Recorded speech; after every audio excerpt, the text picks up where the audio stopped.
मैं डॉक्टर सतीश दुबे आज आपके साथ चर्चा करना चाह रहा हूं पावर यानी शक्ति। पावर राज्य का राजनीति का बहुत ही सेंटर पॉइंट है कि किन के की पॉइंट है, केंद्र बिंदु है। अगर हम मनुष्य की बात करें तो मनुष्य में शक्ति पाना उसकी एक बहुत बड़ी इच्छा रही है। हाफ्स ने अपने लेवियाथन में लिखा है कि मनुष्य निरंतर शक्ति को प्राप्त करना चाहता है टिल टू डेथ, मृत्यु तक।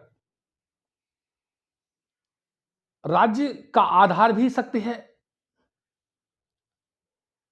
आचार्य चाणक्य अपनी पुस्तक अर्थशास्त्र में लिखते हैं कि समस्त सांसारिक जीवन का आधार दंड शक्ति है,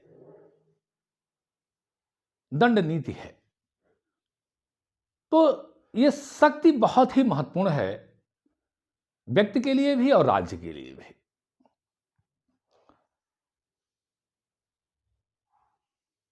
अगर हम देखें तो जॉर्ज कैटलिन ने कहा यह कि politics is a science of power, राजनीति शक्ति का विज्ञान है। सुमा, जॉर्ज मॉर्गेनथाउ, इन सभी लोगों ने शक्ति को बहुत महत्वपूर्ण माना है। जॉर्ज मॉर्गेनथाउ का मानना है कि अंतरराष्ट्रीय राजनीति का लक्ष्य चाहे जो कुछ भी हो, दूरगामी, परंतु तत्कालिक लक्ष्य शक्ति प्राप्त करना होता है।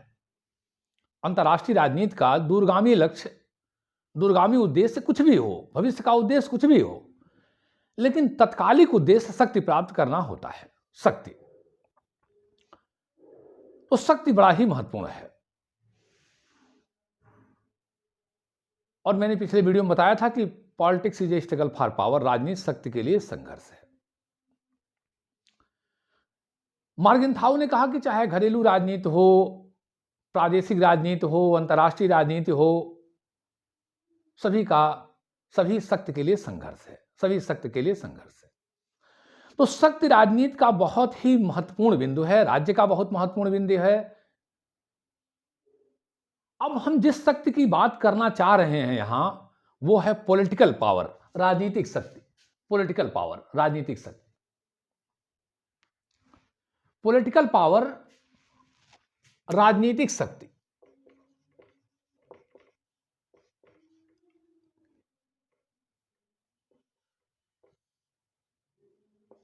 पॉलिटिकल पावर, हम पॉलिटिकल पावर की बात करना चाह रहे हैं। शक्ति का मतलब हो गया पॉलिटिकल पावर।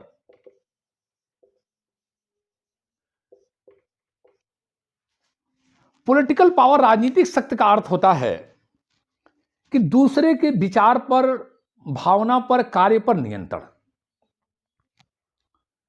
यानी राजनीतिक शक्ति एक के द्वारा दूसरे के भावनाओं पर, विचारों पर, कार्यों पर नियंत्रण स्थापित करना चाहती है, प्रभाव स्थापित करना चाहती है। एक मनोवैज्ञानिक संबंध है, एक मनोवैज्ञानिक संबंध स्थापित करना चाहती है। राजनीतिक शक्ति का अर्थ हुआ कि एक व्यक्ति या एक राज्य दूसरे के साथ मनोवैज्ञानिक संबंध स्थापित करना चाहता है।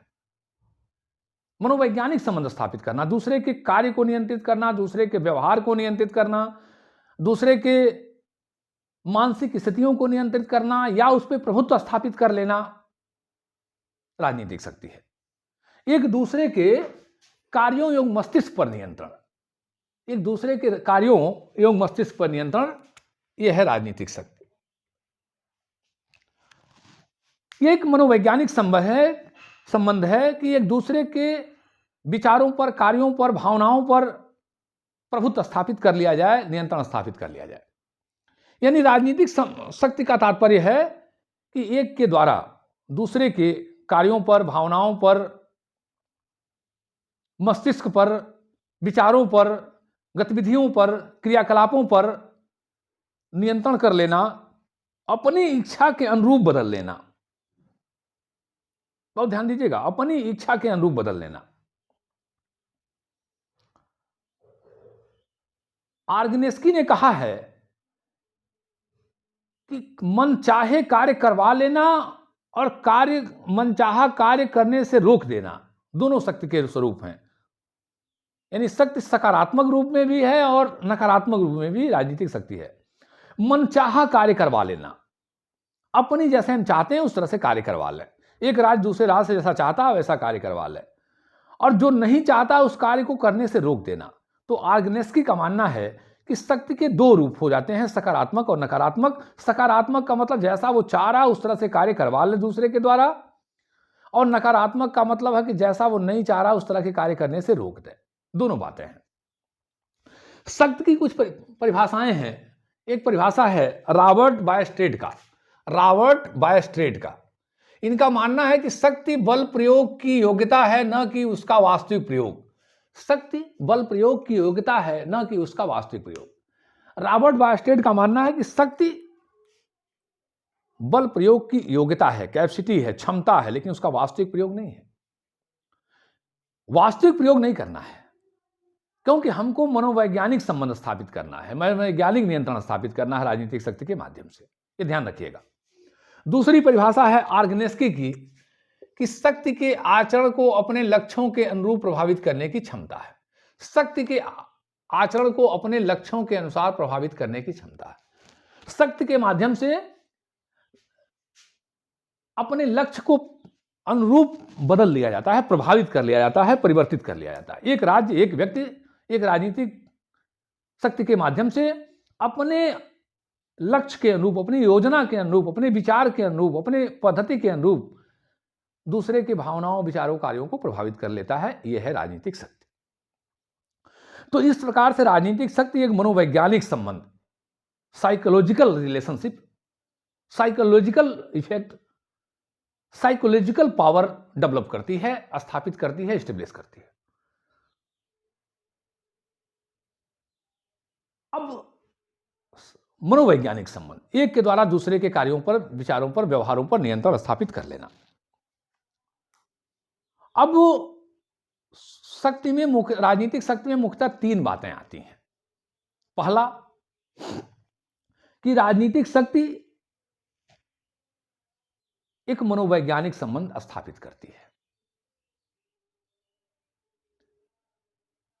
हिंसा, बल प्रयोग जैसे हम ये करते हैं वैसे हमारा राजनीतिक शक्ति वहां से समाप्त हो जाती है। एक बात।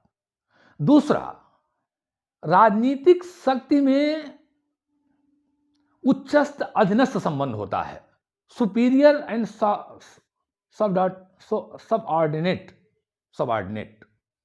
सुपीरियर एंड सबऑर्डिनेट रिलेशनशिप, उच्चस्थ अधीनस्थ संबंध। एक उच्च होगा, एक उसके अधीनस्थ होगा, यह संबंध स्थापित करती है। सुपीरियर सबऑर्डिनेट रिलेशनशिप, एक उच्च होगा और दूसरा उससे नीचा होगा, निम्न होगा, ऐसा रिलेशनशिप राजनीतिक शक्ति में बनता है। तीसरा कि राजनीतिक शक्ति का प्रयोग अंततः जनता पे होता है। अंततः जनता को इस प्रयोग करने वालों की बात माननी पड़ती है। जनता पे होता है और जनता को इसके प्रयोग करने वालों की बात माननी पड़ती है। चौथा, राजनीतिक शक्ति में भौतिक शास्त्रीय शारीरिक बल, हिंसा का प्रयोग नहीं किया जाता है। जैसे हम हिंसा का प्रयोग करेंगे, शारीरिक बल का प्रयोग करेंगे, राजनीतिक शक्ति वहीं से समाप्त हो जाएगी।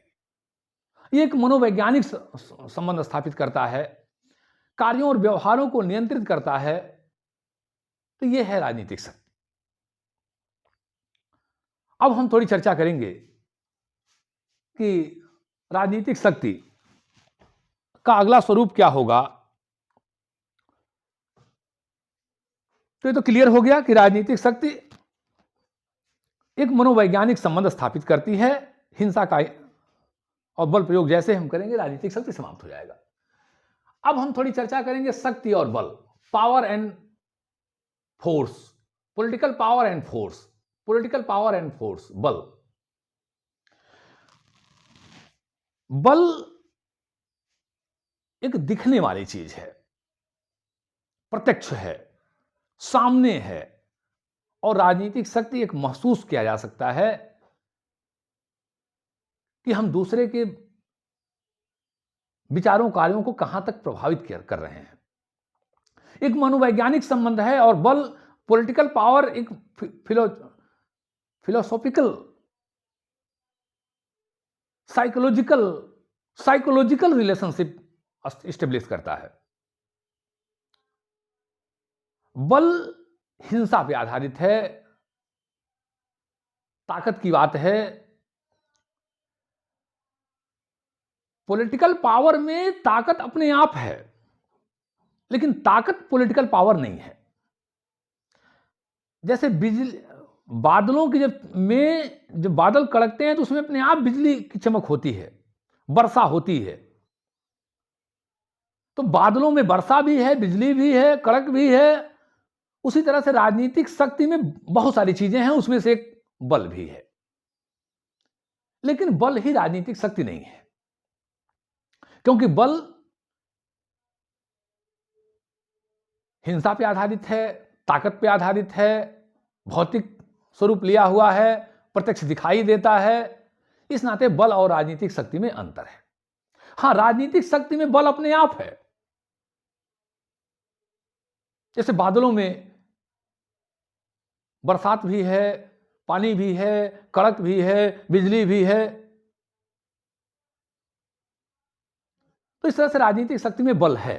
लेकिन केवल बल को हम राजनीतिक शक्ति नहीं कहेंगे। बल एक हिंसा की चीज है, ताकत की चीज है, और राजनीतिक शक्ति एक मनोवैज्ञानिक संबंध स्थापित करती है, दूसरे के कार्य और व्यवहार को नियंत्रित करती है। ये साइकोलॉजिकल रिलेशनशिप डेवलप करती है, साइकोलॉजिकल रिलेशनशिप तय करती है। तो बल और राजनीतिक शक्ति में बहुत अंतर है। बल और राजनीतिक शक्ति में बहुत अंतर है। और राजनीतिक शक्ति को देखना इतना आसान भी नहीं है। और रॉबर्ट बायस्टेड कहते भी हैं कि शक्ति बल प्रयोग की योग्यता है, न कि उसका वास्तविक प्रयोग। पॉलिटिकल पावर बल प्रयोग की क्षमता है, लेकिन उसका वास्तविक प्रयोग नहीं है। जैसे हम वास्तविक प्रयोग करेंगे बल का, पॉलिटिकल पावर वहीं से समाप्त हो जाएगा। अब हम चर्चा करेंगे पॉलिटिकल पावर के काइंड्स ऑफ पॉलिटिकल पावर, राजनीतिक शक्ति के प्रकार। और पहला है शारीरिक शक्ति, फिजिकल पावर। राजनीतिक शक्ति या शक्ति के ये जो शक्ति हम पढ़ रहे हैं, राजनीतिक शक्ति है, ध्यान रखिएगा। शक्ति भी हम कहते हैं तो राजनीतिक शक्ति ही इसको समझिएगा। इसका पहला प्रकार है शारीरिक शक्ति, जो हमारी सेनाएं हैं, जो हमारा फिजिकल पावर है। यह है शारीरिक शक्ति, जो राजनीतिक शक्ति के अधीन होता है। हर देश अपनी अधिक से अधिक बड़ी, विशाल से विशाल सेना रखना चाह रहा है। उसका अस्तित्व से बहुत अधिक निर्भर करता है, उसकी क्षमता पे। यानी राजनीतिक शक्ति की बहुत बड़ी सीमा फिजिकल पावर पे, शारीरिक शक्ति पे निर्भर करती है। कल मैंने समाचार में सुना कि रूस ने यूक्रेन पे हमला कर दिया है। अब दोनों की सेनाओं में बहुत अंतर है, बहुत क्षमताओं में अंतर है। सुबह सुबह पता चला कि एकदम बिल्कुल रूस ध्वस्त करता जा रहा है यूक्रेन को। तो ये शारीरिक शक्ति बहुत बड़ा आधार होती है राजनीतिक शक्ति की। कभी कभी ऐसा होता है कि ये शारीरिक शक्ति सैनिक क्रांति, हिंसा इत्यादि के माध्यम से, तख्तापलट के माध्यम से सैनिक नेतृत्व में पहुंच जाती है।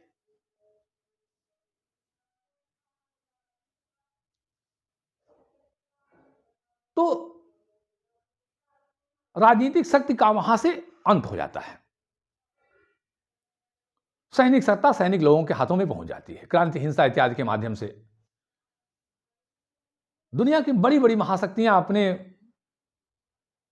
प्रभाव को स्थापित करने के लिए, अपने वर्चस्व को स्थापित करने के लिए षड्यंत्र करके और सब तमाम रास्ते अपना करके, विशेष करके अमेरिका की CIA वगैरह एजेंसियां तमाम ऐसे लैटिन अमेरिकी देश और तमाम दुनिया के देशों में अपनी कठपुतली सरकारें बनाना, वहां की सरकारों को हटाना, सैनिक तख्तापलट करवाना, ये उसमें राजनीतिक शक्ति सैनिक सत्ता के हाथ में चली जाती है और ये राजनीतिक शक्ति समाप्त हो जाती है।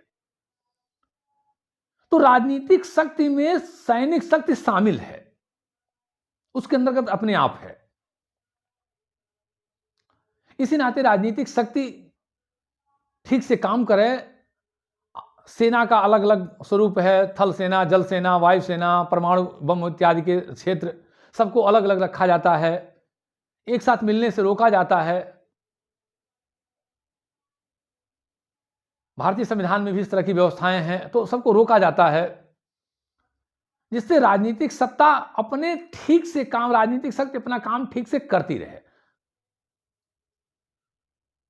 यह बहुत ही महत्वपूर्ण है कि राजनीतिक शक्ति अपने सैनिक शक्ति के पर बहुत ज्यादा निर्भर होती है। हर देश आजकल अपनी शारीरिक शक्ति को बढ़ाना चाह रहा है। दूसरा प्रकार है मनोवैज्ञानिक, साइकोलॉजिकल पावर, मनोवैज्ञानिक शक्ति, साइकोलॉजिकल पावर, मनोवैज्ञानिक शक्ति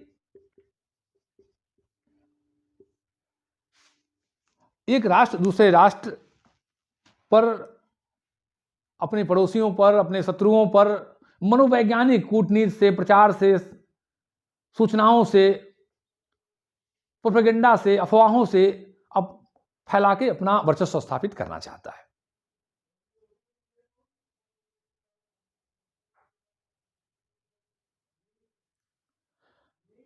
वॉइस ऑफ अमेरिका, बीबीसी इस कार्य के एक उदाहरण है।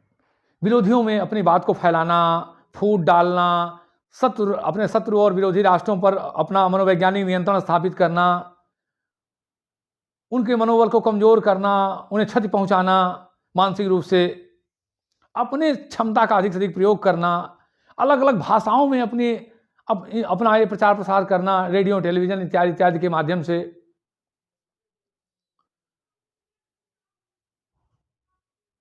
1967 के अरब इजराइल युद्ध में इजराइल को बहुत जल्दी सफलता मिल गई, बहुत जल्दी, क्योंकि इजराइल ने बड़े ही चालाकी से इस बात का प्रचार कर दिया कि इजराइल के पास परमाणु क्षमता है, और अरब देशों का मनोबल ध्वस्त हो गया और इजराइल ने बहुत जल्दी वो युद्ध जीत लिया।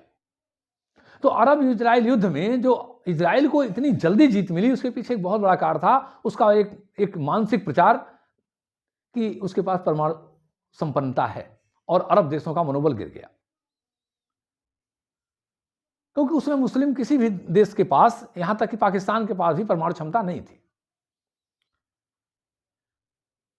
ये न सिर्फ राज्य शत्रु और विदेशी राष्ट्र के साथ, दूसरे राष्ट्रों के साथ ऐसा करते हैं, बल्कि अपने देश के अंदर भी अपने नागरिकों के ऊपर भी मनोवैज्ञानिक प्रभुता स्थापित करने का प्रयास करते हैं। किसी देश का जब गणतंत्र दिवस या कोई स्वतंत्रता दिवस या कोई और कार्यक्रम आयोजित होता है, सेनाओं का परेड, बड़े बड़े करतब, बड़े बड़े जुलूस, बड़े बड़े टैंक, हथियारों का प्रदर्शन, ये सब मनोवैज्ञानिक प्रभाव स्थापित करने के लिए है, अपनी जनता के लिए भी और दूसरे के लिए भी। भारत 26 जनवरी और 15 अगस्त को अपने सारे हथियारों का प्रदर्शन दिल्ली में करता है। इसका कई स्वरूप है। अपनी भी जनता जान ले कि हम कितनी ताकतवर हैं, राज्य और सरकार के विरुद्ध कुछ करने का प्रयास न करें, और हमारे पड़ोसी और दुनिया भी जान ले कि भारत कितना ताकतवर है। इस तरह की बात दुनिया के लगभग बहुत सारे देश करते रहते हैं, अलग अलग आयोजनों पे, अलग अलग समयों में, जिससे ये दुनिया के देशों को मनोवैज्ञानिक रूप से प्रभावित करने का प्रयास करते हैं। इसके लिए वो प्रचार प्रसार, रेडियो, टेलीविजन इत्यादि का सहारा लेते हैं कि दुनिया के शत्रुओं का, दुनिया के देशों का, अपने विरोधियों के मनोबल को कम किया जाए, उनके अंदर फूट डाली जाए, अपना प्रभाव स्थापित किया जाए। और तीसरा है आर्थिक शक्ति, इकोनॉमिकल पावर। इकोनॉमिकल पावर बहुत ही महत्वपूर्ण है, आज के समय में बहुत महत्वपूर्ण है। एक देश दूसरे देश के साथ अपने ऐसे व्यापार स्थापित करता है कि दूसरा देश पूर्णतः उस पर निर्भर हो जाए। अमेरिका ने लैटिन अमेरिकी देशों को व्यापार का इतना ज्यादा अपने ऊपर आश्रित कर लिया है कि सारे देश, लैटिन अमेरिकी देश, यूरोप के बहुत सारे देश उस पर निर्भर हो गए। इसमें एक राज्य व्यापार करके, वस्तुओं को आवागमन प्रदान करवा के, सुविधाएं प्रदान करवा के, ऋण दे करके, बहुत सारी सुविधाएं आर्थिक दे करके अपने प्रलोभन में फंसाता है, अपने जाल में फंसाता है, अपने ऊपर आश्रित बनाता है। जब आप किसी देश से कर्ज ले लेंगे, किसी के व्यापार पर पूरा आश्रित हो जाएंगे, किसी देश की वस्तु पे पूरा निर्भर हो जाएंगे, तो वो देश जैसे चाहेगा आपको चलाएगा। भारत और नेपाल, भारत और भूटान का पूरा व्यापार भूटान और नेपाल का भारत के साथ होता है, तो ये दोनों देश भारत पे ज्यादा निर्भर हैं। अतः भारत इनको अपने अप्रत्यक्ष तरीके से अपना अपना नियंत्रण बनाए रखता है।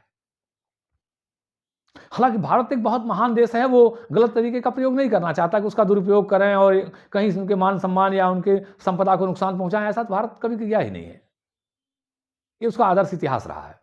लेकिन दुनिया के ऐसे बहुत सारे देश हैं, जैसे चाइना ने आज दुनिया के बहुत सारे देशों पर अपना अमेरिका की नीति डॉलर बांटो और अपना अधीन करो, अफ्रीकन बहुत सारे देशों पर अपने नियंत्रण में कर लिया है। इधर आपने देखा कि पैसा देकर के पाकिस्तान का बहुत बड़ा क्षेत्र ले लिया है, उस पर अपना सैनिक वगैरह अड्डा बना रहा है, कॉरिडोर वगैरह क्या क्या बना रहा है, $50,000 का खर्चा।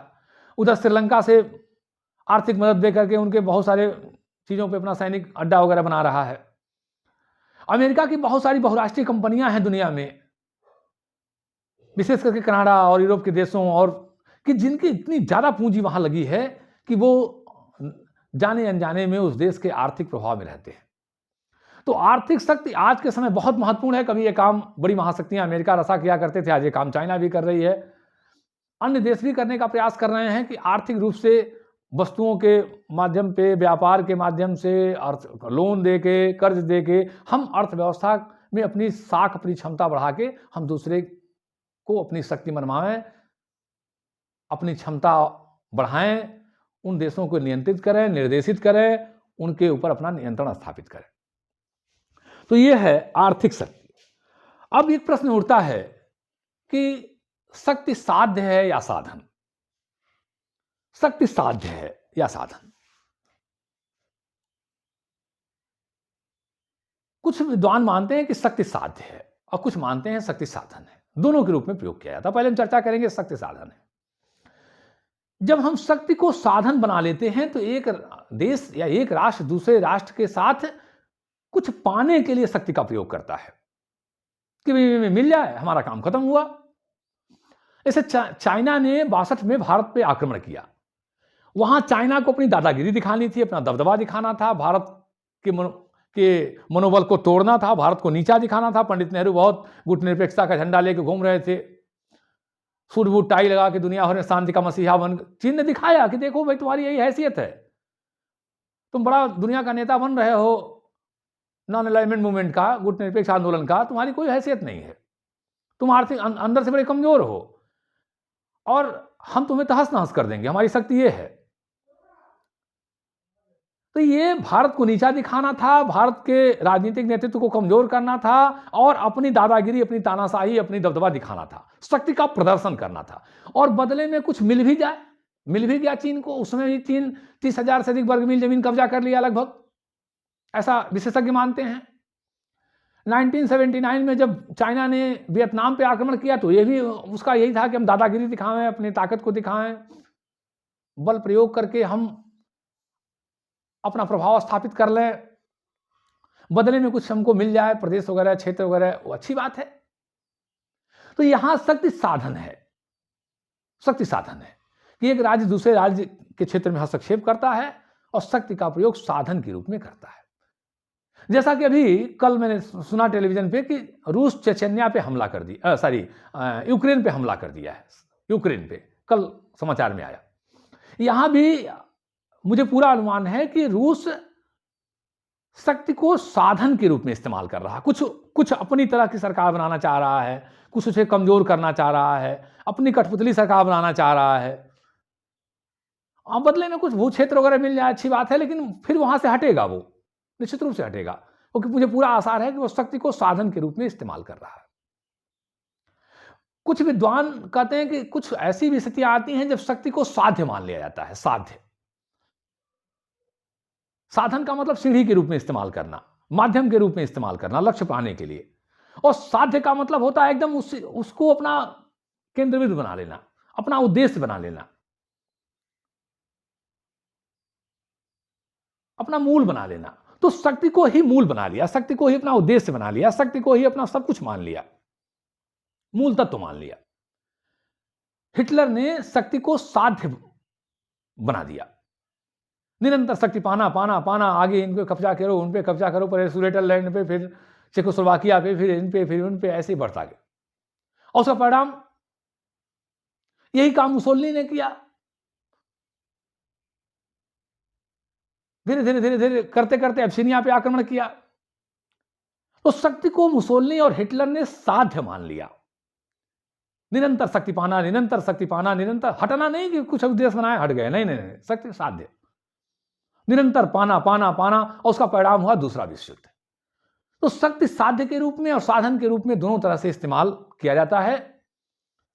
अगर साधन के रूप में है तो राज्य कुछ देर के लिए अपना शक्ति प्रयोग करेगा और हट जाएगा, कुछ उसे अपने जो प्राप्त करना होगा उसे प्राप्त कर लेगा। और साधन के शक्ति साध्य के रूप में रहेगा तो निरंतर अपना बढ़ते बढ़ते बढ़ते, इनको हराया तो उनको कब्जा, उनको आगे बढ़ना, फिर उनको और शक्ति और शक्ति और शक्ति। और हाफ्स ने तो कहा ही है कि शक्ति मनुष्य में वो अभिलाषा है जो जीवन के अंतिम तक चलती है, टिल टू डेथ, मृत्यु तक चलती है, शक्ति पाना। तो वो शक्ति को साध्य मान लेते हैं। तो शक्ति को साध्य और साधन दो रूपों में चर्चा होती है। अब हम थोड़ी चर्चा करेंगे कि शक्ति की आलोचना भी बहुत जरूरी है। और सबसे बड़े विद्वान हैं बर्ट्रैंड रसेल। बर्ट्रैंड रसेल का मानना है कि शक्ति हर रूप में भयानक है, चाहे वो घरेलू रूप में हो, चाहे वो राष्ट्रीय रूप में हो, अंतर्राष्ट्रीय रूप में हो, शक्ति हमेशा बहुत ही खराब है, खतरनाक है। शक्ति का केंद्रीकरण ही बहुत खतरनाक है, मनुष्य के लिए भयावह स्थिति है, मानवता का दुश्मन है, जन कल्याण का दुश्मन है, शत्रु है ये। तो हर तरह की शक्ति की केंद्रीकरण, हर तरह की शक्ति को इकट्ठा करना, हर तरह की शक्ति को बढ़ाना, ये मानवता के लिए भयानक है, ऐसा बर्ट्रैंड रसेल साहब का मानना है, बर्ट्रैंड रसेल जी का मानना है। शक्ति का केंद्रीकरण खतरनाक है। इसी नाते वो साम्यवादी सरकारों की भी आलोचना करते हैं। कहते हैं वहां भी नौकरशाही की तानाशाही, निरंकुशता उसी तरह से है जैसे पूंजीवादी व्यवस्था में है। और यह शक्ति का स्वरूप बहुत